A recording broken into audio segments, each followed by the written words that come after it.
오늘도 주님을 사랑하는 마음으로 하나님 전에 나와 예배드리는 모든 성도님들을 주님의 이름으로 환영하고 축복합니다.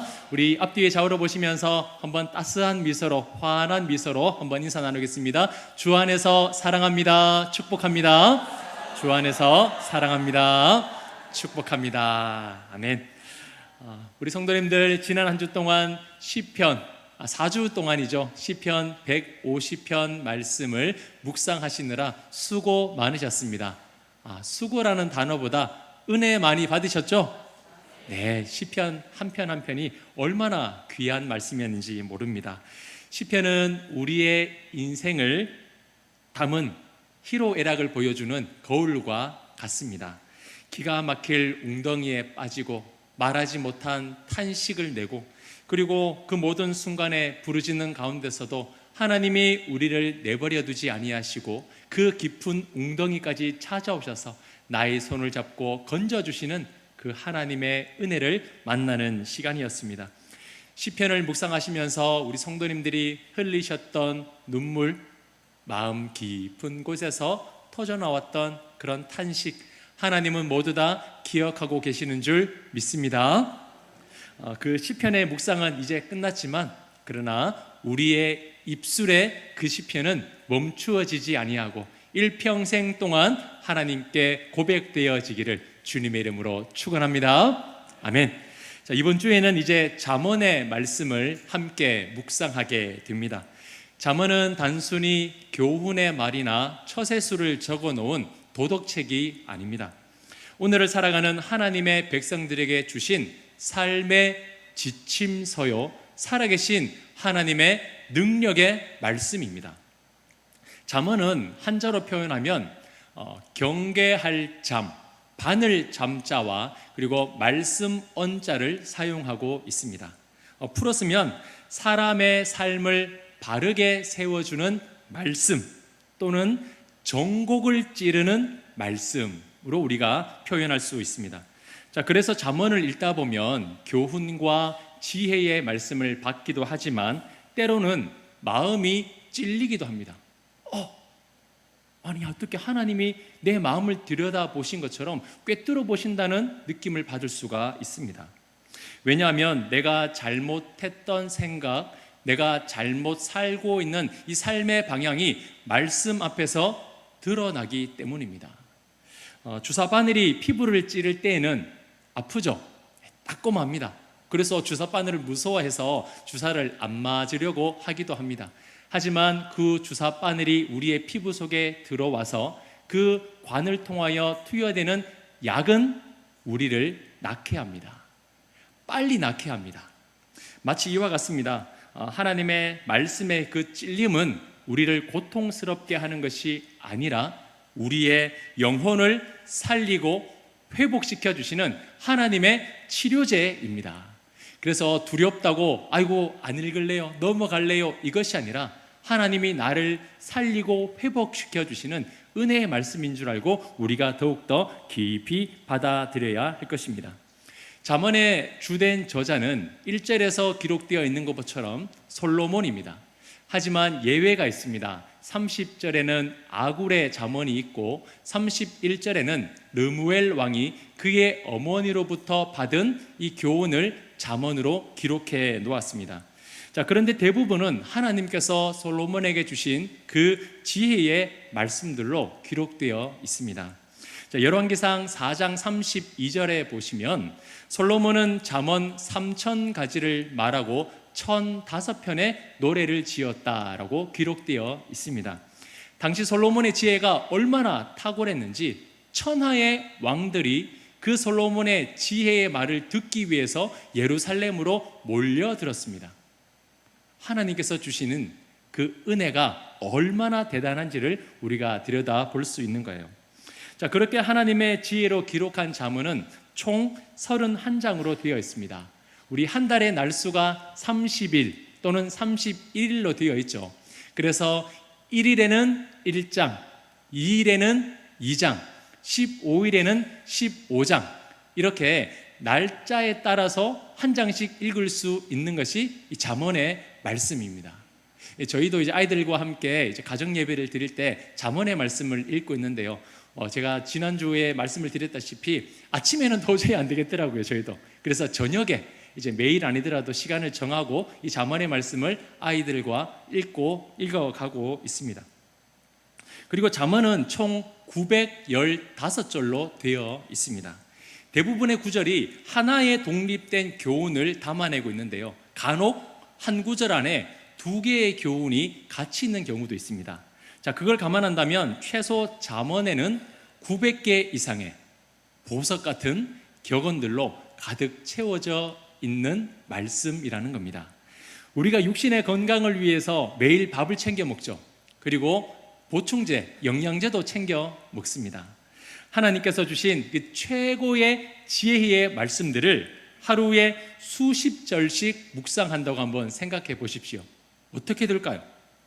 그렇게 된다면 우리의 속사람은 날로 강건해지고 새로워지고 강하게 되고 장성한 분량이 충만한 데까지 성장하게 될 줄 믿습니다. 아마 다음 주일 예배 드릴 때는 본당 불을 꺼야 될지도 몰라요. 왜냐하면 이번 주 내일부터 우리 성도님들이 이 지혜의 말씀인 잠언을 묵상하게 될 텐데 한 절 한 절 묵상하다 보면 속사람이 강건해지고 이 얼굴에는 하나님의 은혜의 빛이 환하게 비춰지기 때문에 아마 조명이 필요 없을 것 같습니다. 아멘입니까? 진짜 끄고 시작할게요. 한 절 한 절의 말씀을 정말 소중하게 묵상해 가시는 그런 한 주가 되시기를 바랍니다. 자, 그러면 솔로몬은 이 잠언의 말씀을 왜 기록해 두었을까요? 솔로몬이 잠언을 기록했던 그 시기는요, 이스라엘 역사상 경제적으로 가장 부강했던 시기였습니다. 군사적으로도요, 막강했던 시기였습니다. 마병과 병거가 각 성마다 배치가 되고 예루살렘에는 은이 돌처럼 흔했고, 그리고 최고급의 목재였던 뽕나무는 평지에 흔하게 널려있는 나무처럼 보여질 정도로 이 솔로몬이 통치하던 이 예루살렘은요, 굉장히 경제적으로 부강했었습니다. 애굽의 노예였던 이 민족이 이렇게 잘 살게 될 거라고 누가 상상했겠습니까?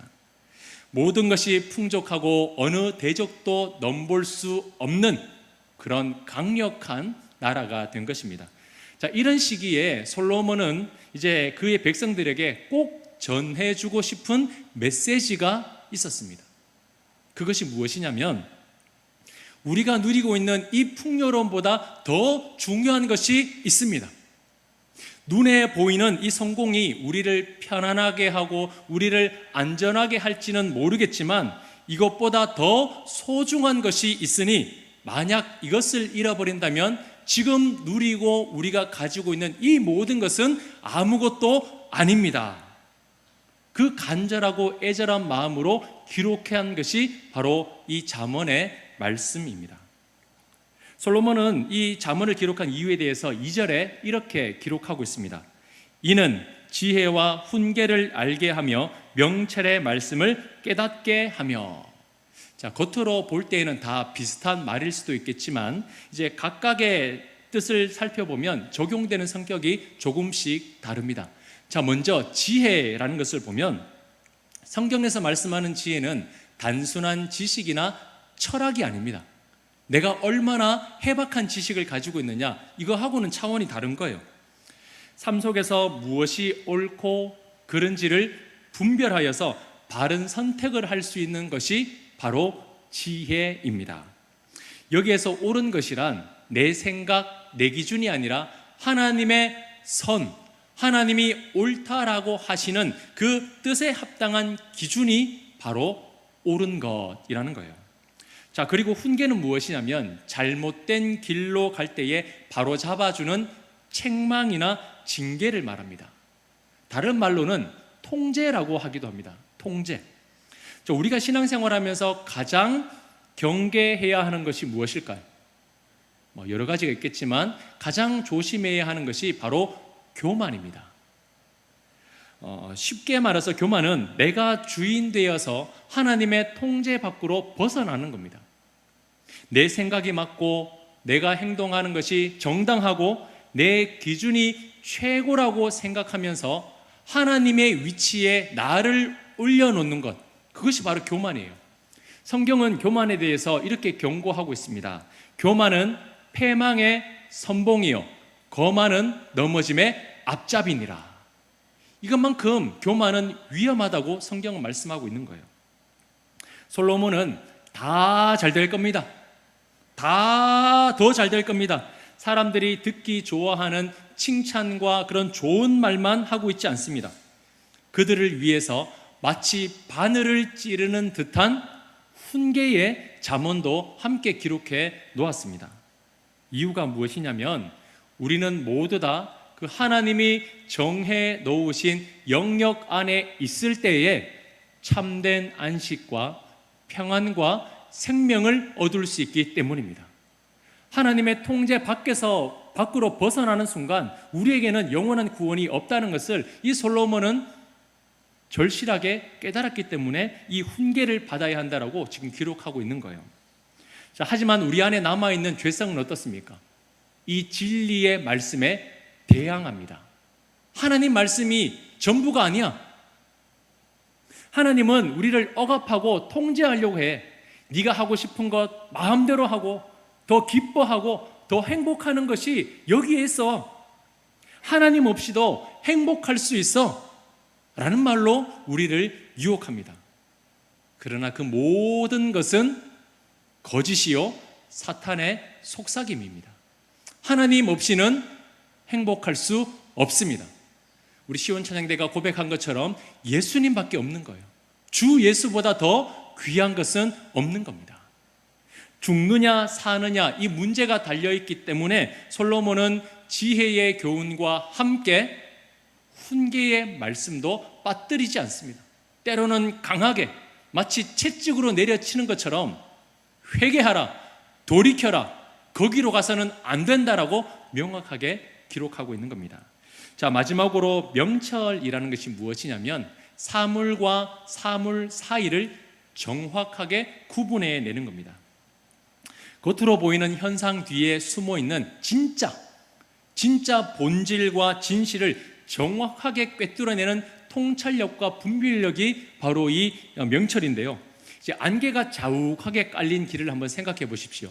안개가 덮여 있으면 어디가 어딘지 방향이 잘 보이지 않습니다. 그런데 그 안개가 자욱하게 깔려있는 길 가운데서도 저기로 가야 된다. 내가 가야 할 방향과 길을 정확하게 알아낼 수 있는 눈이 바로 명철인 겁니다. 자, 결국 이 2절을 한 문장으로 정리하면 이렇습니다. 화면을 한번 보시면요. 하나님께서 주시는 이 명철로 상황을 바르게 분별하고 훈계를 통해서 자세를 바로잡고 삶의 현장에서 지혜롭게 실천하며 살아내는 것입니다. 솔로몬이 이 세 가지를 위해서 이 잠언을 기록해 놓았다라는 겁니다. 이 세 가지는 우리의 신앙에 있어서 균형을 이루어야 됩니다. 완전하게 조화를 이루어야 돼요. 한쪽으로 치우치면 안 됩니다. 자, 만약에 분별은 했지만 그 말씀대로 살아내지 않으면 어떨까요? 그 믿음은 죽은 믿음입니다. 행함이 없는 믿음은 죽은 믿음이라고 야고보서에 정확하게 나와 있습니다. 잘 분별했지만 그 말씀대로 살아내지 않으면 아무 소용이 없는 겁니다. 또한 반대로 막 순종을 합니다. 살아냅니다. 그러나 명철이 없으면 엉뚱한 방향으로 갑니다.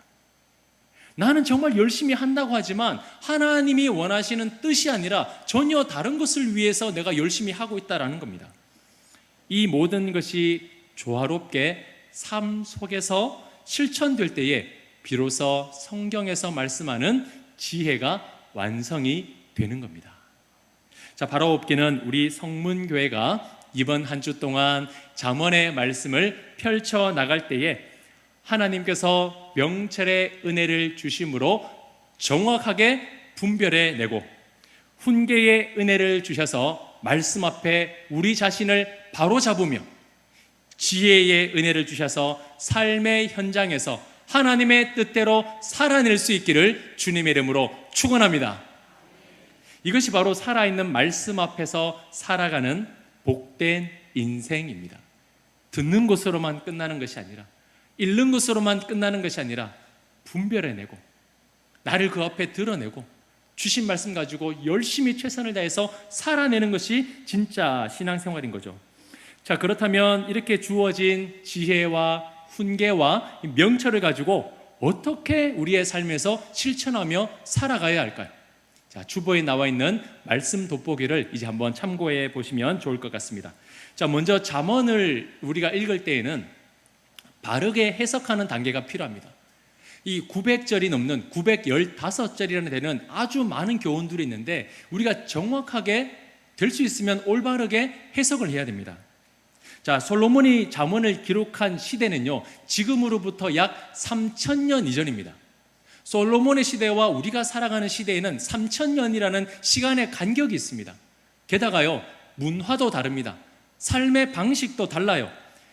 수천 년 이전에 타 문화권의 글을 읽는다는 것은 굉장히 복잡한 여러 부분들을 고려해야 되는 겁니다.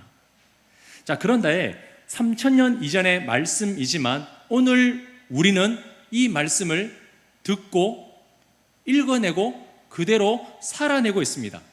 이유가 무엇일까요? 이 말씀은 살아계신 성령님께서 기록하셨기 때문입니다.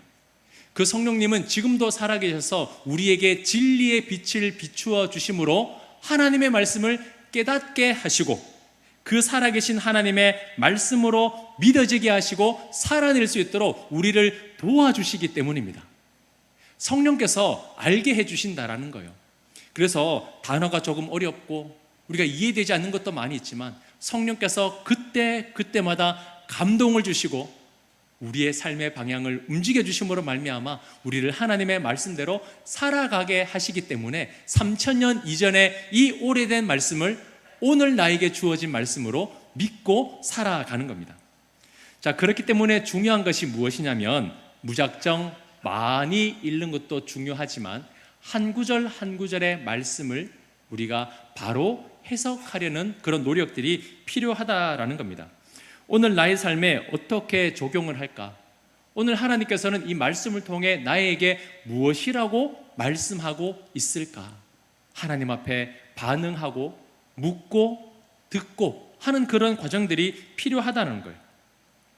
자, 그리고 그 다음 단계는 잠언이 말씀하는 교훈이 우리의 삶에서 어떻게 실제적으로 이루어져야 하는가, 어떻게 실제적으로 살아내야 하는가, 이 다음 단계가 필요합니다. 제가 조금 이해를 돕기 위해서 우리 두 절의 말씀을 준비를 했는데요. 잠언 26장 4절 말씀을 한번 먼저 보시면 미련한 자의 어리석은 것을 따라 대답하지 말라 두렵건대 너도 그와 같을까 하노라 고 말씀하고 있습니다. 자, 그런데 바로 다음 절인 5절을 보면 미련한 자에게는 그의 어리석음을 따라 대답하라 두렵건대 그가 스스로 지혜롭게 여길까 하노라 말씀합니다.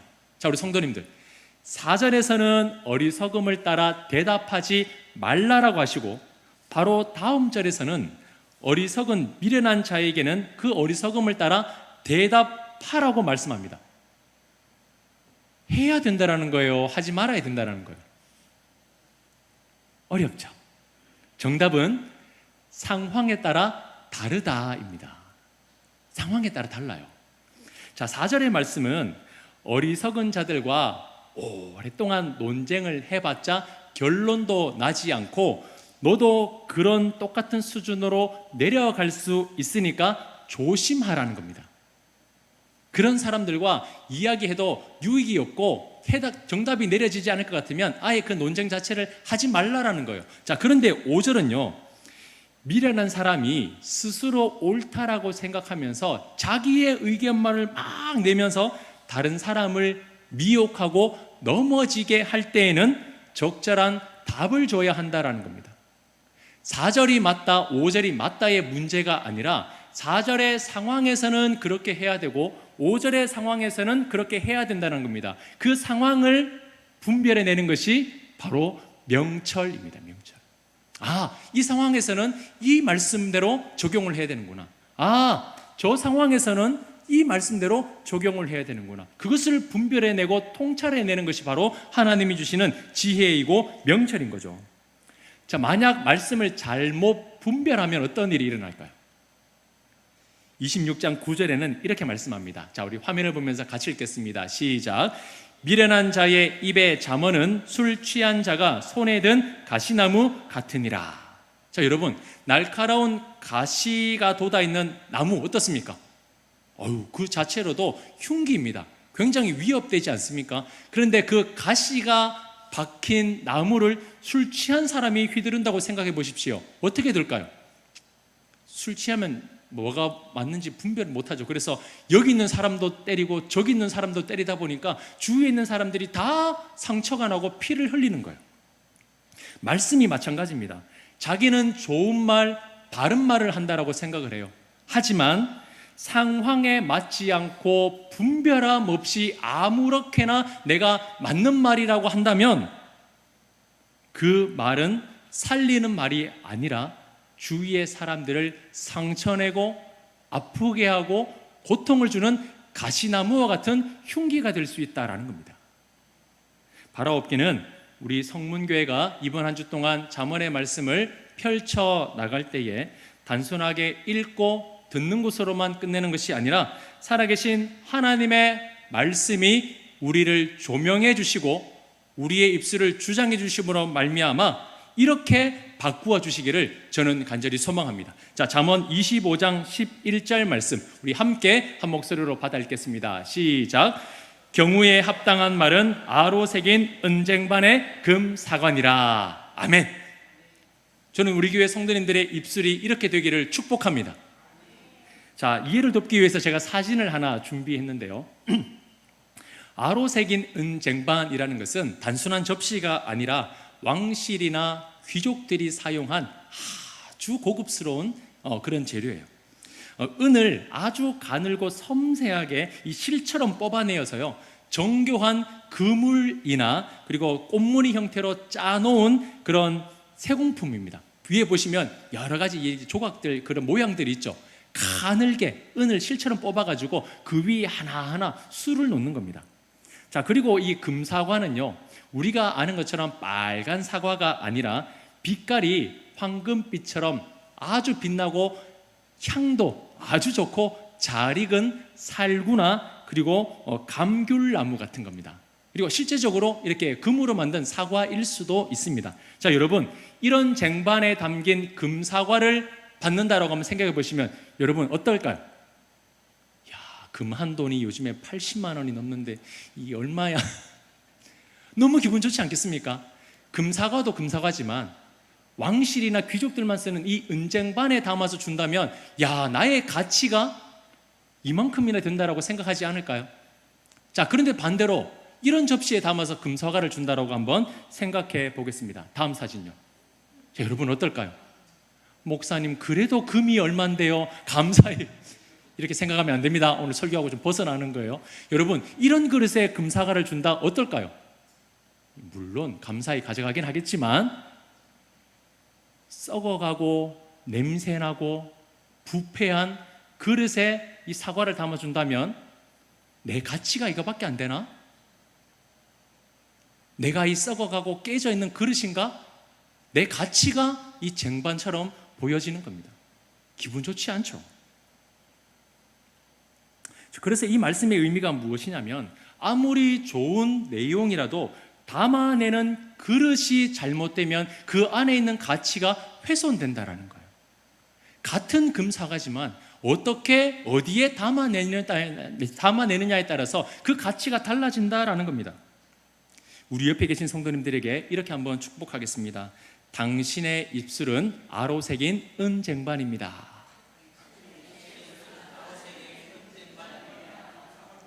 마지못해 하시는 분이 계시는데 다시 한번 진심으로 당신의 입술은 아로 새긴 은쟁반입니다. 당신의 입술은 아로 새긴 은쟁반입니다. 아멘. 저는 진짜 우리 성문교회 성도님들의 입술이 아로 새긴 은쟁반이 될 수 있기를 축복합니다. 자, 그런데 머리로는 알겠는데 그렇게 하고 싶은데 잘 안 되는 분이 있을 수 있어요. 나는 그냥 말한다고 한 건데, 나는 이게 맞다라고 말한 건데 이 상대방에게 힘이 되는지 때로는 상처가 되는지 잘 모르는 경우가 있습니다. 그래서 우리는 어떻게 해야 되느냐? 지혜를 받고 훈계를 받고 명철을 받아야 됩니다. 나는 잘 모르니까 이 말씀에서 나를 드러내게 하시고 말씀이 나를 변화시켜 주시는 거죠. 성도님들, 교회는 다른 거 없습니다. 말만 잘하면 됩니다. 말만 잘해도 다툴 일 없고요, 상처 주는 일도 없고요, 상처 받는 일도 없습니다. 정말 말 한마디예요. 그래서 우리 성도님들, 모임을 할 때나 우리 찬양대처럼 이렇게 모여서 연습을 할 때나, 그리고 원래처럼 어떤 회의를 할 때 이 말씀을 기억하시기 바랍니다. 아, 내 입술은 아로 새긴 은쟁반이다. 우리의 입술은 아로 새긴 은쟁반이다. 교회는 단순히 바른 말만 하는 곳이 아닙니다. 바른 말 필요하죠. 근데 이 바른 말을 어떻게 담아내느냐에 따라서 이 말이요, 사람을 살릴 수도 있고 죽일 수도 있습니다. 바른 말보다 중요한 것은 지혜로 감싸서 말을 해야 되고, 사랑스럽게 말을 해야 되고, 은혜를 더해서 말하는 것이 중요합니다. 이걸 한 거라고 내가 하면 이것보다 더 잘하겠네, 아닙니다. 우리 성문교회는 가시나무가 없는 줄 믿습니다. 자, 한번 따라해 보시죠. 감사합니다. 고맙습니다. 다음에는 이렇게 해보면 어떨까요? 한 번 더 따라하세요. 호호호호호.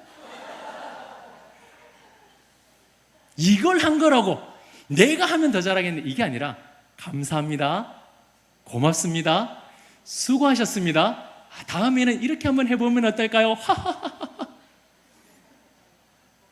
아로 새긴 은쟁반에 사과를 담아내면 받는 사람도 기분 좋고 주는 사람도 기분이 좋은 겁니다. 우리 예수님이 그렇게 하셨어요. 우리 예수님은 우리를 살려주는 생명의 말씀을 주셨습니다. 우리 한 사람 한 사람이 그 십자가의 사랑을 받아 살아난 사람인데 어떻게 썩은 쟁반에 사과를 담아줄 수가 있겠습니까? 예수님처럼 귀하게 새긴 은쟁반의 입술이 되어서 사랑하는 지체들에게 귀한 말과 잠언의 말들을 해줄 수 있는 우리 공동체가 되기를 간절히 소망합니다. 자, 그렇다면 성도는 왜 이렇게 명철하게 분별하고 훈계를 받아들이고 지혜롭게 살아야 될까요? 오늘 본문 7절이 그것을 말해줍니다. 7절 말씀 함께 받아 읽겠습니다. 시작. 여호와를 경외하는 것이 지식의 근본이거늘 미련한 자는 지혜와 훈계를 멸시하느니라. 아멘. 이것이 바로 잠언의 핵심적인 말씀입니다. 오늘 본문은 잠언의 서론이자 핵심 내용을 담고 있어요. 크게 세 부분으로 나눌 수가 있는데, 자, 1절 말씀은 이제 저자를 소개하고 있습니다. 그리고 제목을 소개하고요. 2절에서 6절 말씀은 잠언을 기록한 목적에 대해서 기록해 놓았습니다. 그리고 마지막 7절은 잠언 전체를 한 문장으로 요약해 놓았습니다. 앞에서 계속해서 말씀드린 것처럼 솔로몬은 모든 것을 다 가졌어요. 그러나 그 모든 것보다 하나님을 경외해야 된다라고 말하고 있습니다. 그래서 지혜를 받고 훈계를 받고 명철을 받아야 하는 거죠. 지혜와 훈계와 명철은 하나님을 경외하기 위한 수단인 겁니다. 수단. 자, 이 말씀은 시작뿐만 아니라 31장 30절, 31절이 마지막인데 그 바로 앞에 30절에 보면 오직 여호와를 경외하는 여자는 칭찬을 받을 것이니라고 마무리가 되고 있습니다. 첫 시작도 하나님을 경외함이고 마지막도 하나님을 경외함으로 마치고 있습니다. 우리의 인생을 보여주는 거죠. 우리의 인생의 목적이 무엇입니까? 하나님을 경외하는 것입니다. 자, 그러면 하나님을 경외한다는 것이 무슨 뜻일까요? 아마 다 한 번쯤은 들어보셨을 겁니다. 두려운 것. 그런데 그 존재 자체를 무서워가지고 공포심을 가지는 게 아니에요. 가까이 가지도 못하고 막 이름도 못 부르고 무서워 공포심을 가지는 게 아닙니다. 하나님이 어떤 분이신지, 우리 인간에게 무엇을 하셨으며 우리에게 무엇을 원하시는지를 올바르게 알게 될 때 그분을 향한 신뢰와 존경과 사랑의 마음이 일어나는 정서적 반응이 바로 경외함이에요. 우리가 사랑하는 부모님에게 함부로 대하지 않죠. 사랑하는 부모님에게 말하는 것, 또 어떻게 대접해드리는 것, 그렇게 정성을 다해서 하지 않습니까? 마찬가지입니다. 우리의 아버지 되시는 하나님이 너무 귀하셔서, 내가 너무 사랑해서, 너무 존귀하셔서 함부로 할 수 없고 내가 지극히 그분을 높여드리는 것, 그것이 바로 경외함인 겁니다. 사랑하는 성도님들, 말씀은 단순하게 우리를 위로하는 책이 아닙니다. 말씀은 우리의 생각을 바꾸고 삶의 방향을 바꾸고 결국 우리의 인생을 변하게 하시는 살아계신 하나님의 능력인 줄 믿으시기를 바랍니다. 말씀은 길을 잃은 자에게 길을 보여주고 넘어진 자를 다시 일으켜 주시고 어리석은 자에게는 지혜를 주고 흔들리는 자는 다시 붙들어 주십니다. 이 지혜의 말씀, 훈계의 말씀, 명철의 말씀을 이번 한 주 펼쳐 나가실 때에 세상의 그 어떠한 금은 보화보다 하나님을 경외함으로 시냇가에 심겨진, 하나님의 집안에 심겨진 복된 나무로 살아가시기를 주님의 이름으로 축원합니다. 축원합니다.